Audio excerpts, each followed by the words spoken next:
Back here on CBS Sports HQ, entering week 4 of college football, and we've already seen a lot of change-ups when it comes to the Heisman Trophy odds.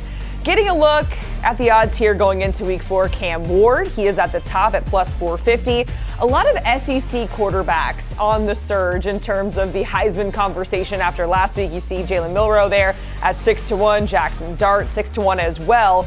Quinn Ewers down to 12-1, Nico Iamaleava. We're going to talk more about him in just a moment. He's up there with Dylan Gabriel at plus 900, but Quinn Ewers 12-1 after he left the second quarter of that win versus UTSA with an abdominal injury.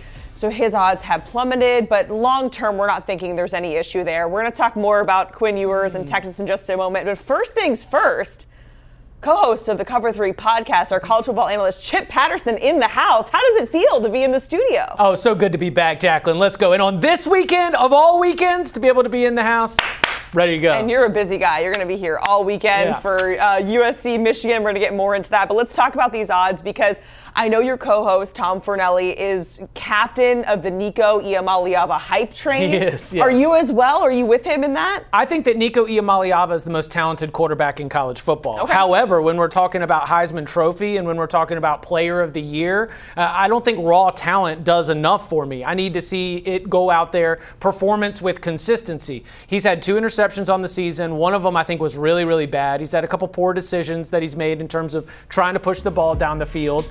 But raw talent, I don't think there's anybody better in the country. And so that's one of the things that's really exciting about this matchup against Oklahoma is that, yes, it is the toughest defense that he's faced, but then also there's levels to this where if he also raises where he is playing to be able to conquer that defense in a hostile environment. And look, this is Oklahoma's SEC home opener. They are going to be roaring.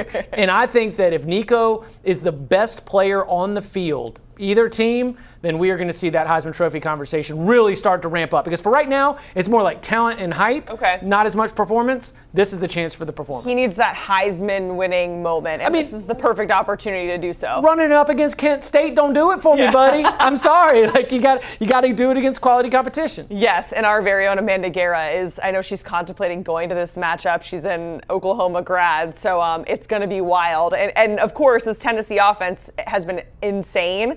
Most points through 3 games by any FBS team since Louisville in 2016, which of course was led by Lamar Jackson. Right. So I don't know. It's aligning nice. Let's get back to USC because we're talking about Miller Moss, 2-0 against ranked teams, going into Michigan, going into the Big House. Perhaps a Heisman moment for him as well. I kind of have a 2-part question for you, but let's start right now as things stand. Michigan is ranked. We know Ann Arbor is a crazy place to play, but how big of an opportunity is this for Miller Moss right now as it stands? Oh, it's huge. I mean, one of the reasons why Quinn Ewers is so big in the Heisman Trophy conversation is because of what he did against Michigan in the Big House. And so if all of a sudden we get to see another similar performance from Miller Moss right here, then we're going to start to talk about him differently. The thing that's interesting is how not Caleb he is. But yet, USC is still, in a position where they can contend for a Big Ten title, for a college football playoff, for a national championship. The offense is going slower than it did when Caleb Williams was the quarterback. They're not going quite as up-tempo, but Miller Moss is getting the ball out faster. That means where Caleb Williams was relying on his athleticism, his creativity, that, backyard football, Miller Moss is extremely decisive. He knows exactly where he wants to go. And I think some of this is going to be his relationship with Lincoln Riley. Miller Moss could have transferred out when Caleb Williams arrives. And he said, no, I want to play for Lincoln Riley. He spends 2 seasons as the backup, learning this system, understanding the way that Lincoln Riley wants to run the offense. I just see that he is not a system quarterback. He is a quarterback that is excelling within the system. And so if he's able to continue to show up with impressive play, high percentage throws, and most importantly, that win, then we are going to see the Miller Moss Heisman Trophy campaign really start to ramp up. Yeah, we just saw those numbers. The USC offense under Lincoln Riley. We know that quarterback development, not in the stats, but something that he certainly knows how to do as well. Second part to that question is because obviously week to week these odds change, right? And this Michigan team going down the line, if it's a 5-win program, how much does that kind of devalue his Heisman moment as we're seeing it right now down the line? It would. Yeah. If Michigan is a 5-win team at the end of the season, I will say I don't think Michigan's going to be a 5-win team. I think their defense is too good. Okay. I think that what Texas did in that Week 2 matchup speaks to Quinn Ewers and what Texas is and where they are in the full national championship conversation. And I think that for USC, there are going to be opportunities against Penn State at home on October 12th. There's an opportunity that's going to be there when you've got Nebraska, when you've got Notre Dame. This is, without a doubt, that toughest road environment that Miller Moss may face. I think that Michigan, we could look up at the end of the season, they might be an 8-4 team, but we won't remember that Michigan was an 8-4 team. We will remember how we felt because Heisman voters, the 800 voter electorate is an emotional bunch, Jacqueline. Yes. They can be swayed one way or the other based on how things feel rather than how things actually are. And I will tell you that with a stage like this, and like, of course, I'm just thinking about, but seriously, like 3:30 p.m. Eastern time on CBS, USC and Michigan, these huge programs with national championship winning history, the eyeballs on this game are going to include the most casual Heisman voters. If you're the best player on the field, then that's going to go in the memory bank for those Yeah, folks. and you know we always love a good stat, and our producer just sent one. Moss's 979 yards passing in the first 3 starts, most by a USC quarterback in the last century, or this century, I'm sorry. Whenever there's century in a 21st. Stat, exactly, we're always like, what's going on here? Let's talk about Texas. This is a very interesting situation because going into that matchup last week, Quinn Ewers was the favorite to win the Heisman. Of course, he gets hurt in the second half there with an abdominal injury, and then Arch Manning comes in. That offense doesn't even skip a beat. Like, we know who his bloodline is as soon as he gets into that game.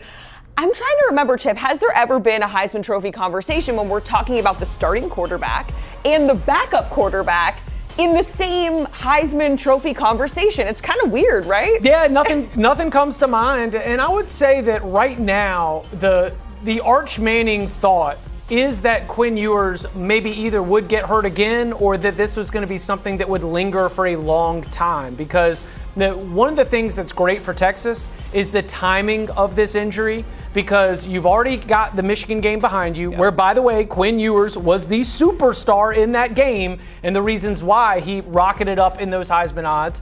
And you've got ULM, you had UTSA, Mississippi State on deck, then a week off. I mean, this is a 3-week window where Max Owens, the third stringer, could maybe go in and lead the Longhorns to victory. But the thing that stands out to me about what this means for Arch Manning, should Quinn Ewers get hurt again, is the reps that he is going to get.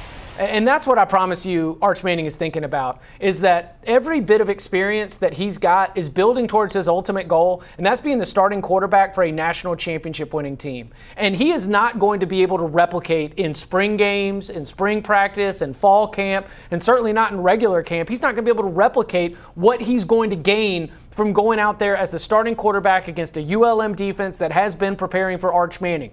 I think he provides a running threat that is different than Quinn Ewers. I think that he also lacks the experience of Quinn Ewers, and that breaking down some of Arch Manning's, very, very small sample size shows a couple decisions that it's like, oh, okay, you probably should not have done that if you were playing Oklahoma, but you were playing UTSA, so you got away with it. Those sorts of moments. Yeah, and so for Arch Manning, more of a long game, of course, and based on what Stark said, it feels like if Quinn Ewers is healthy, he is going to be the guy. Yes, that's my thought is, and Day Trade and Danny on the Cover 3 podcast, I love the way he went with this. He said, I am buying more Quinn Ewers stock right now because his price has dropped, right? Everyone's thinking, it's the Arch Manning time. It's Arch Manning. If Quinn comes back for the Red River rivalry and he is just as good as he was when he played against Michigan, and if he beats Georgia, and if he beats Texas A&M, like all these massive games that the Longhorns have on that schedule, then Quinn Ewers is right back in this Heisman Trophy conversation. It's only right here, on September 20th that we're sitting here like, okay, so how do these two quarterbacks line up? I think eventually, once we get Quinn back, he will go right back to the top of the board. So what you're saying is if you can get Quinn Ewers at 12-1, you should strike while the iron's hot. It is the recommendation of one of the world's notable day traders, Day Trade Danny. He gets that nickname for a reason, right? So, of course, Chip, we're talking about the Heisman Trophy race and we're talking about these top quarterbacks for these top programs, but there is an argument to be made that, hey, maybe we should be talking about the top player in college football in general, which brings us to talking about two-way superstar at Colorado, Travis Hunter. The guy plays a million snaps. He doesn't, I'm like, the conditioning is out of this world, but he's almost a long shot at this point. Is that kind of disrespectful to him in your opinion? It is disrespectful if we are ranking players based on their contributions to a college football team. If this is an MVP award, Travis Hunter is number one. Right. You know, if it is most outstanding player, like what is more outstanding than what Travis Hunter does? I mean, I would put him in a top 3 conversation with Quinn Ewers, and then I'd probably like really squeeze my brain to pick one more in there for that top 3 if we're just talking about most outstanding. But the Heisman voters are going to be stuck in their Heisman voting ways. And what you have to do when you are not a quarterback is to be over the top and also be playing for a team that is contending for something. You don't have to contend for the national championship. You probably should be somewhat contending for the conference championship.